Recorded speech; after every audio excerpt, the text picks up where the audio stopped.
Assalamualaikum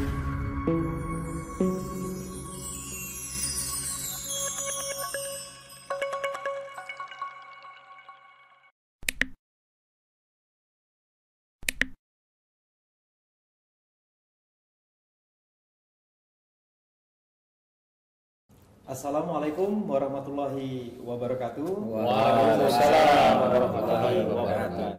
Selamat bertemu kembali dengan kami tim Agenda 2, Agenda Pemimpinan Kinerja.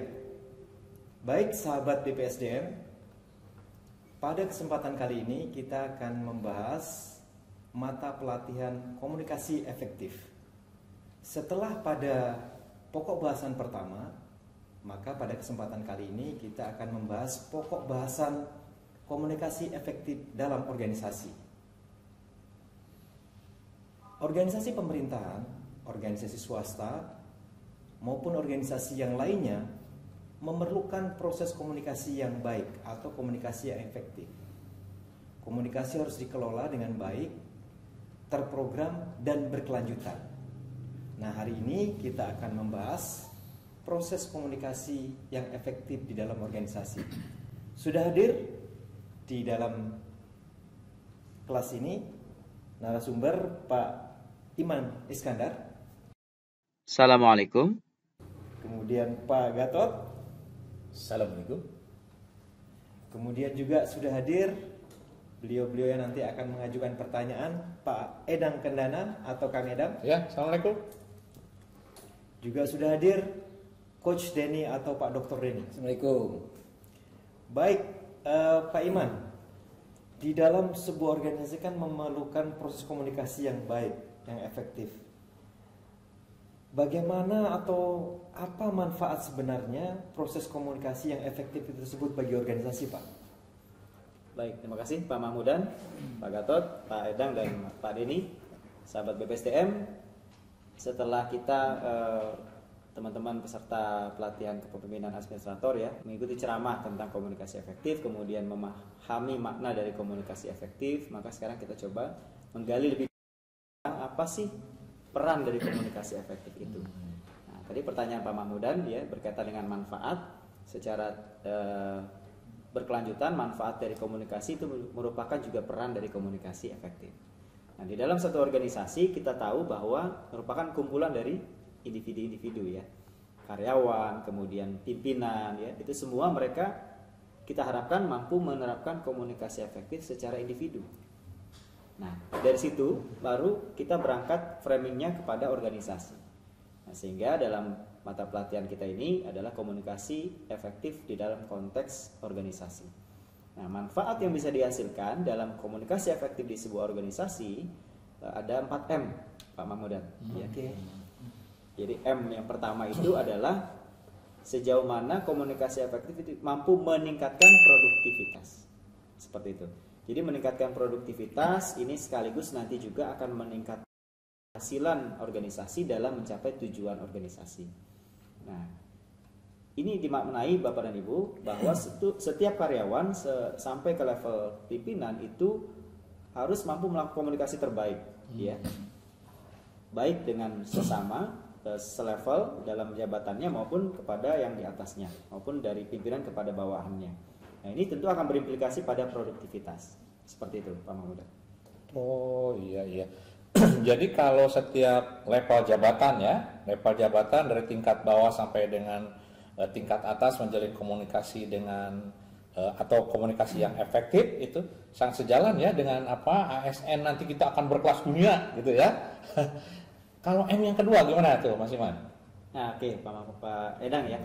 Jadi M yang kedua setelah tadi produktivitas meningkat, nah kita tahu bahwa di organisasi itu nggak mungkin selalu adem ayem gitu ya istilahnya. Pasti ada konflik, ada masalah yang terjadi. Nah, sehingga dari konflik kemudian masalah inilah yang jika berkelanjutan dalam sebuah organisasi itu pasti akan mengakibatkan atau menghambat dari target-target kinerja, gitu kan? Atau mengakibatkan penundaan dari pekerjaan-pekerjaan. Nah, ini yang kita tidak harapkan.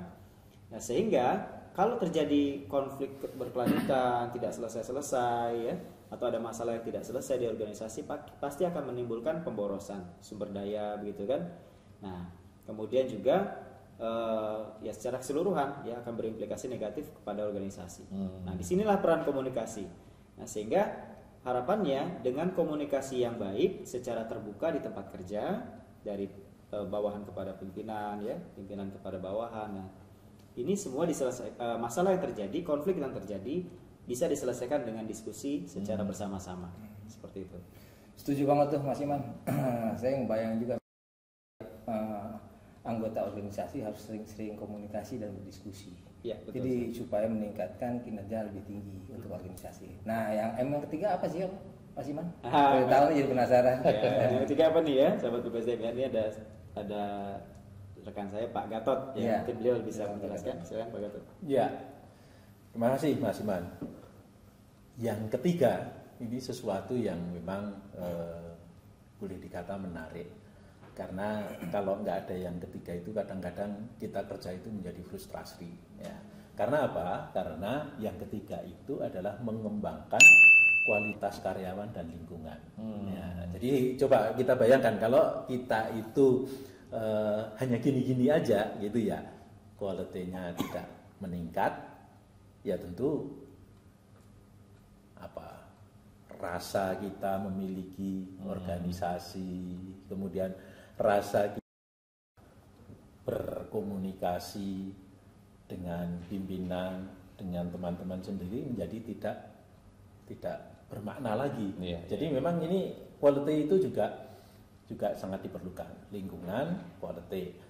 Dan itu bisa terjadi kalau juga pimpinan misalnya memberikan motivasi kepada karyawannya.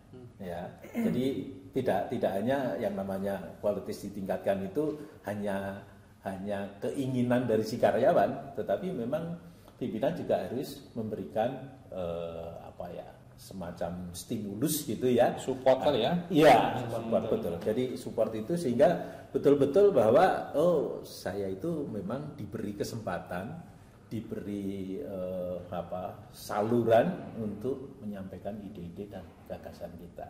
Nah, pertanyaannya adalah kemudian kalau saya itu sudah apa yang mesti dilakukan oleh pimpinan? Nah, pimpinan bisa saja memberikan reward, ya kan? Jadi reward itu juga macam-macam ya, tidak selalu reward itu kemudian dalam bentuk katakanlah materi atau apa, tetapi juga yang gampang saja.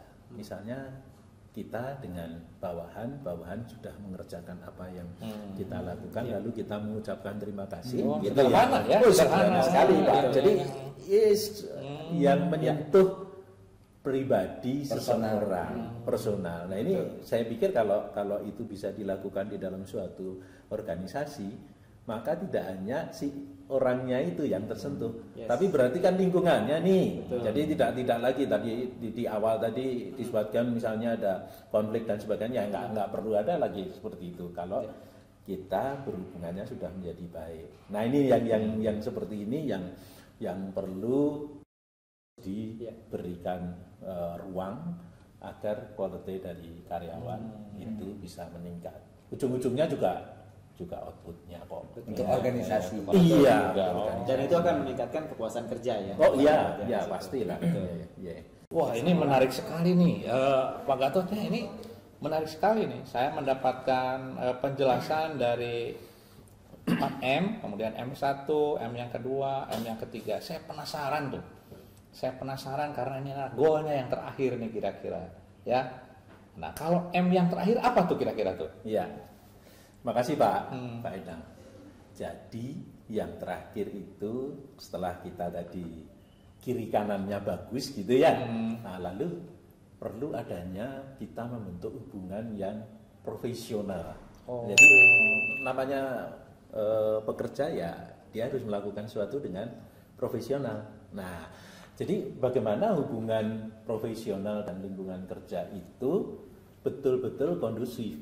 Jadi orang mau jadi profesional, tapi kalau tidak kondusif gitu ya, yang nggak akan tercapai kan kira-kira seperti itu. Jadi tetap ada hubungan kerja yang profesional, kemudian kondusif, dan ini membentuk dalam satu organisasi gitu Pak. Ya, jadi artinya kondusivitas itu harus dibentuk atau harus ada di dalam satu organisasi. Nah, artinya kalau kita kondusif ya Pak ya, tentu saja hal-hal tadi yang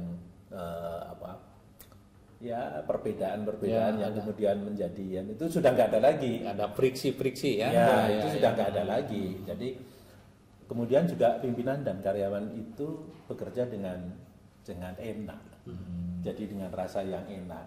Jadi kalau kita itu nggak enak di bawah tekanan, kemudian suasananya nggak enak kan ya tentu saja hasilnya tidak ya gitu. Jadi ini memang hubungan kerja yang bagus antara pimpinan, karyawan dan juga lingkungannya. Ini tadi ya, lingkungan itu tidak hanya lingkungan yang mati tetapi juga lingkungan hidupnya juga. Itu yang perlu kita pupuk terus ya, tutup terus.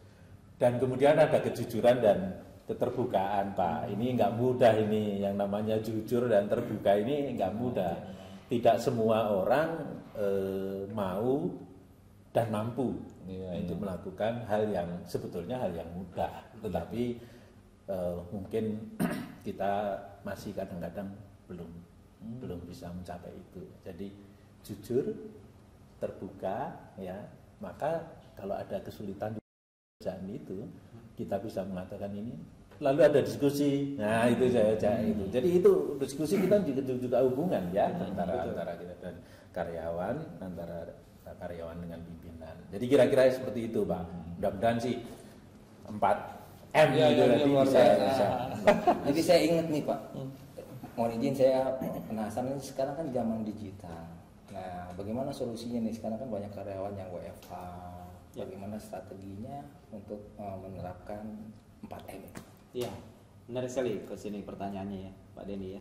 Jadi memang betul di era digital sekarang, apalagi tantangan kita birokrasi ini harus lebih cepat begitu ya, lebih lincah gitu ya. Nah, sehingga dengan komunikasi yang efektif, dengan peran 4M tadi diharapkan yang di ujung tadi yang Pak Gatot sempat sampaikan ya, bahwa tantangan terbesar kita adalah bagaimana hubungan kerja ya di dalam birokrasi ini terus berjalan, produktivitasnya tetap akan meningkat itu. Nah, sehingga keterbukaan ya, kejelasan dalam proses penugasan misalnya atau dalam proses peningkatan kinerja ya dari setiap pegawai karyawan itu juga harus dipertahankan. Sehingga komunikasi yang efektif ini secara tidak langsung nanti akan berimplikasi pada hubungan yang tetap baik ya dengan produktivitas kinerja yang meningkat juga seperti itu.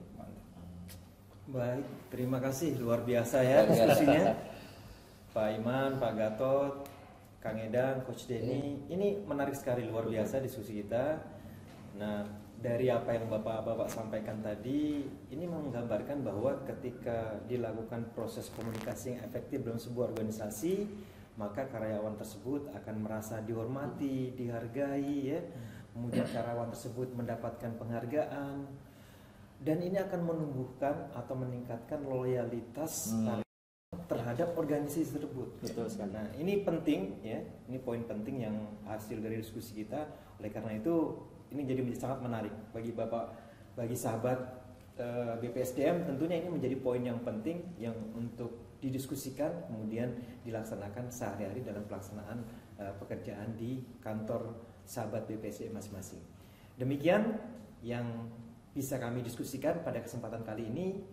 Kami berlima mengucapkan selamat bertemu kembali pada kesempatan yang akan datang. Terima kasih. Wassalamualaikum warahmatullahi wabarakatuh. Waalaikumsalam.